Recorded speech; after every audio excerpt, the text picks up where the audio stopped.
इस वीडियो को एंड तक ज़रूर देखिएगा। इस वीडियो में आपके लिए बहुत कुछ नया है। इसके अलावा W3 skill set YouTube channel को सब्सक्राइब करें और हमारी वीडियोस को दूसरों के साथ शेयर करें ताकि ज़्यादा से ज़्यादा लोग इन वीडियोस से इस्तेफादा हासिल कर सकें। अस्सलाम वालेकुम दोस्तों, आज की इस वीडियो में मैं आपको एक और बहुत खूबसूरत स्लाइड बनाना सिखाऊंगा। इस स्लाइड के अंदर हम सर्कल को यूज़ करेंगे, कुछ आइकॉन्स हम डाउनलोड करके वो यूज़ करेंगे। इसी तरह से इस स्लाइड के अंदर बहुत ही सिंपल से टूल्स को यूज़ किया गया है इसे खूबसूरत बनाने के लिए। उम्मीद है कि आपको ये स्लाइड भी पसंद आएगी। स्लाइड को अगर आप डाउनलोड करना चाह रहे हैं तो ये स्लाइड अवेलेबल है गूगल ड्राइव के ऊपर और लिंक हमने डिस्क्रिप्शन के अंदर दे दिया है। इससे पहले जो स्लाइड्स आपने देखी उनकी तरह ये स्लाइड भी बहुत सिंपल लेकिन बहुत खूबसूरत स्लाइड है। लेकिन इसके ऊपर जो इलस्ट्रेशंस हैं उसके अंदर जो हमारी अलाइनमेंट है उसका एक बड़ा रोल है। सबसे पहले एक एम्प्टी स्लाइड ओपन करें, उसके ऊपर मौजूद टेक्स्ट और टेक्स्ट बॉक्सेस को रिमूव कर दें। उसके बाद आपने एक सर्कल ड्रॉ करना है। इंसर्ट पे क्लिक करके शेप्स में जाएं, शिफ्ट प्रेस करके सर्कल ड्रॉ करें ताकि सर्कल की विड्थ और लेंथ एक जैसी रहे। उसके बाद दोबारा इंसर्ट टैब पे जाएं और यहाँ से आपने राउंडेड रेक्टेंगल शेप ड्रॉ करनी है कुछ इस तरह से, और इसको आपने कंप्लीटली राउंड कर लेना है। इसको यहाँ पे हम प्लेस करते हैं, थोड़ा सा साइज इसका बड़ा कर लेते हैं। इसकी एक और कॉपी बनाएं कंट्रोल D के साथ और इसको सेम अलाइनमेंट के साथ यहाँ पे प्लेस कर दें। एक तीसरी कॉपी बनाएं लेकिन वो कॉपी थोड़ी सी शेप से आउट होगी कुछ यूं। अब इन तीनों शेप्स को अलाइन में जाके डिस्ट्रीब्यूट वर्टिकली कर लें ताकि ये सेंटर वाली शेप जो है ये एक एक्यूरेट पार्ट के ऊपर जाके सेट हो जाए। अच्छा, इससे भी पहले हमें थोड़ा सा ये करना पड़ेगा कि ये शेप्स जो हैं इनका टॉप से भी एक जैसा ही फासला रहे कुछ यूं।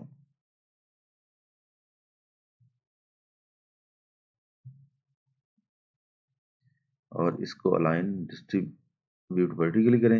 इन तीनों शेप्स को पकड़ें, कंट्रोल D करें और इस तरफ लें।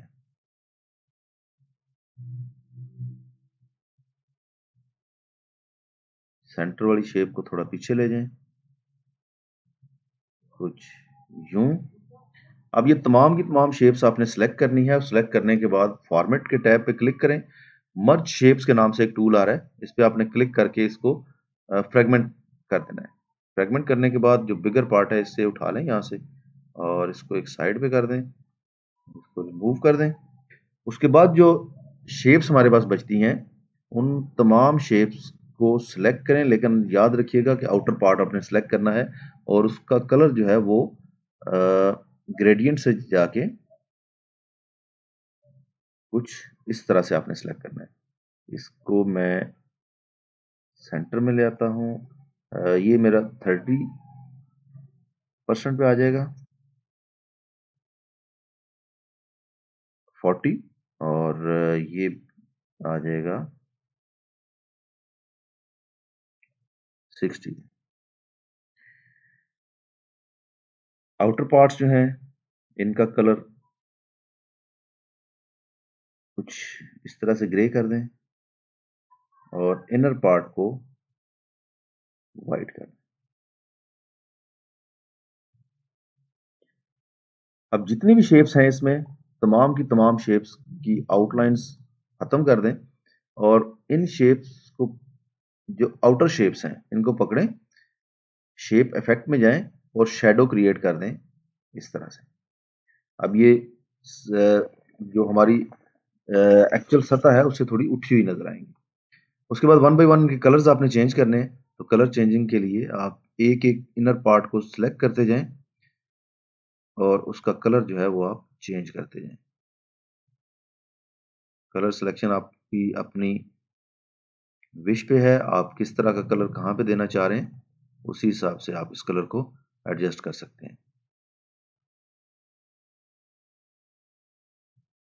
हमारे पास जो इनर पार्ट है वहां पर हम लिखेंगे 01 और इस 01 का साइज थोड़ा सा बड़ा कर देते हैं। इसकी अलाइनमेंट जो है वो यहां से हम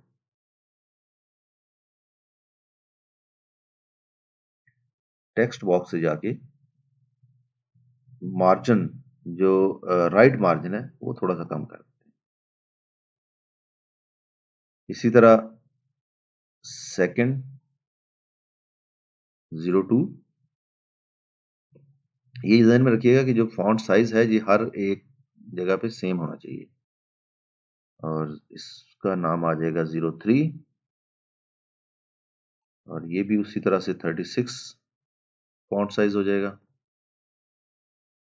यहाँ पर भी हमें अगर राइट करने की ज़रूरत आप समझते हैं तो हम इसको या तो लेफ्ट मार्जिन इंक्रीज कर देते हैं और या राइट मार्जिन कम कर देते हैं। उसके बाद इसमें आप 04 लिख दें, 05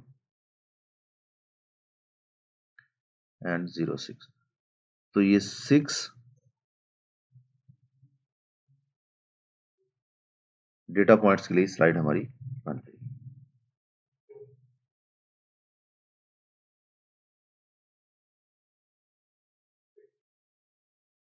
यहाँ से हम इसके जो राइट मार्जिन है वो इंक्रीज करते हैं ताकि हमारा जो नंबर है वो इजीली विजिबल हो जाए।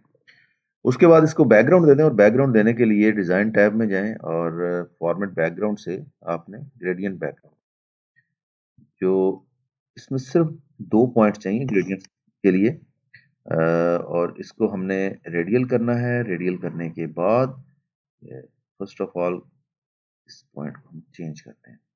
रेडियल करने के बाद हम इसको कुछ यूं करते हैं तो ये पॉइंट आ जाएगा डार्क ब्लू और यहाँ पे हम अपनी पहली स्लाइड्स की तरह ब्लैक लेते हैं। उसके बाद टेक्स्ट हम लिखेंगे इन तमाम स्लाइड्स के ऊपर और इनके ऊपर आइकॉन्स ऐड करेंगे। तो पहले आइकॉन ऐड कर लेते हैं। आइकॉन्स के लिए आपने इंसर्ट टैब में जाना है और पिक्चर ऑनलाइन पे क्लिक करना है। याद रखें आपका इंटरनेट कनेक्टेड होना चाहिए। उसके बाद आप यहाँ पर आइकॉन सर्च करें और आपको डिफरेंट आइकॉन्स मिल जाएंगे। हमें 6 चाहिए, 1 2 जो भी रेलेवेंट है आपके डेटा के, 3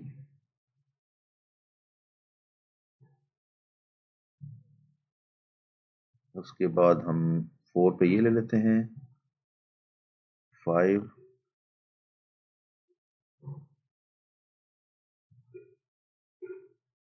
6 एक और आइकॉन लेते हैं जो कि हम सेंटर में प्लेस करेंगे।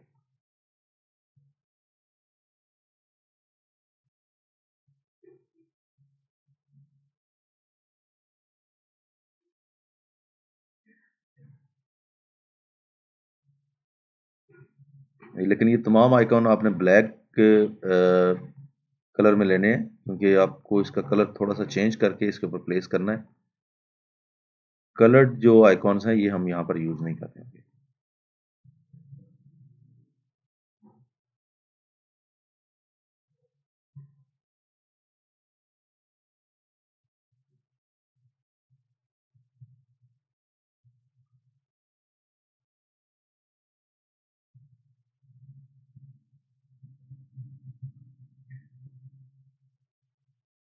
यहाँ से आइकॉन सर्च करने का एक मकसद ये भी है कि अगर आपकी प्रेजेंटेशन प्रोफेशनली ऑनलाइन भी यूज करते हैं तो आपके ऊपर कॉपीराइट की स्ट्राइक नहीं आएगी।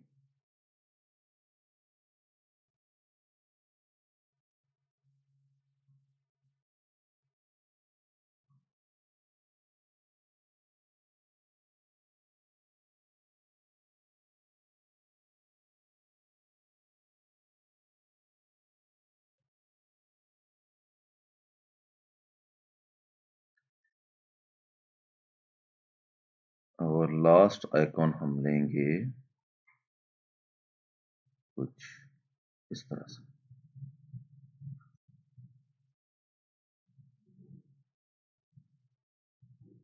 ये 7 आइकॉन जो है इनको इंसर्ट करें।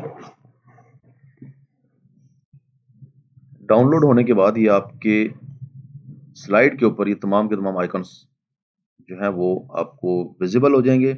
इनका कलर जो है वो आपने यहाँ से लाइट कलर कर देना है और इन तमाम आइकॉन्स को वन बाय वन आप पिक करें और इनका साइज जो है वो छोटा करते जाएं।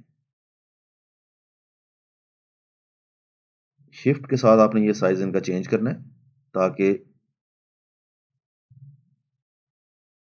आइकॉन की शेप खराब ना हो।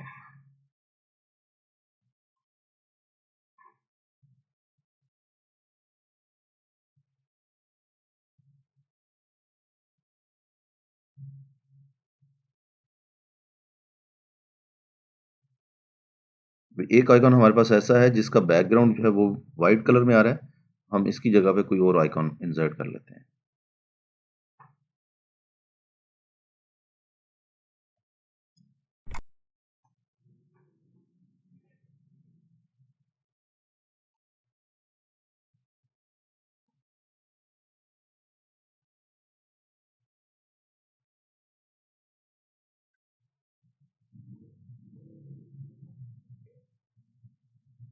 RSS फीड का ये आइकॉन हम इसकी जगह पे इंसर्ट कर लेते हैं। इसका कलर भी हम चेंज करेंगे और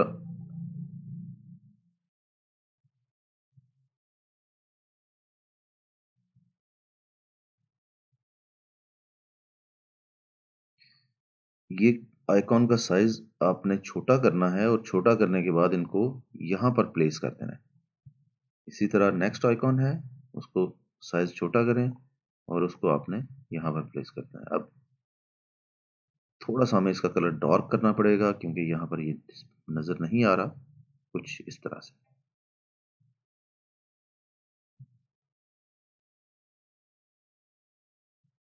अब थर्ड आइकॉन जो कि हमने यहाँ पर प्लेस करना है, इसको भी इसका भी साइज छोटा करें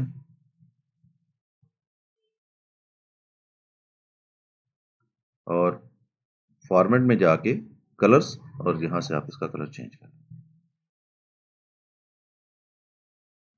याद रखिए जो आइकॉन्स हैं इनका भी बड़ा रोल होता है आपकी प्रेजेंटेशन को खूबसूरत बनाने में। इनकी कलर सिलेक्शन और इनकी ईच एंड एवरीथिंग जो है वो सेट होनी चाहिए।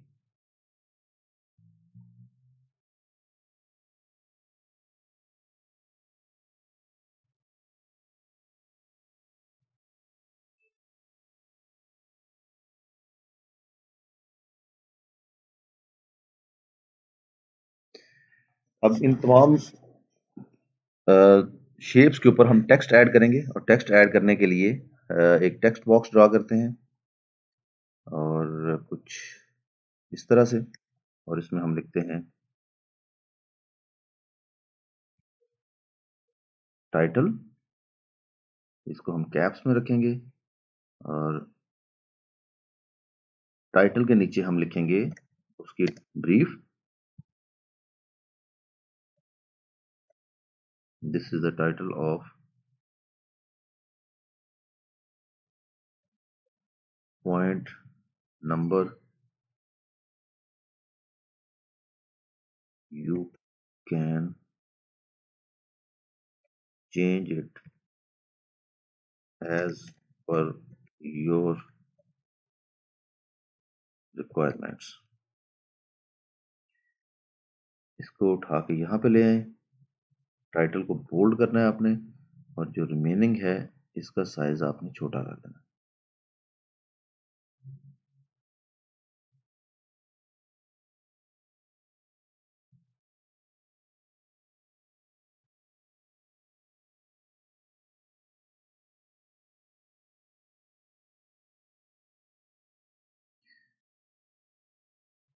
यही टेक्स्ट जो है ये सब पे कॉपी हो जाएगा और कुछ इस तरह से यहाँ पर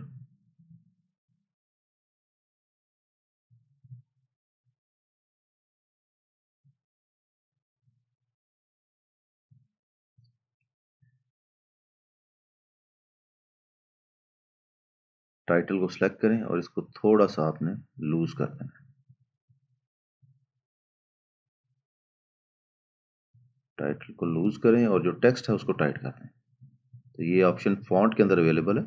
यहाँ से वेरी लूज का हम ऑप्शन यूज करेंगे टाइटल के लिए और जो हमारा टेक्स्ट है उसको हम, ताकि ये क्लोज हो जाए।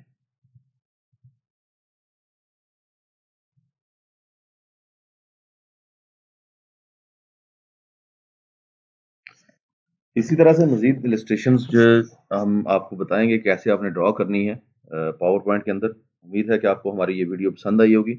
अपनी राय का इजहार ज़रूर कीजिएगा कमेंट्स बॉक्स में। मिलते हैं आपसे अगली वीडियो में। दोस्तों, W3 स्किल सेट आपका अपना यूट्यूब चैनल है, इसे सब्सक्राइब करें ताकि आपका और हमारा साथ हमेशा के लिए कायम रहे।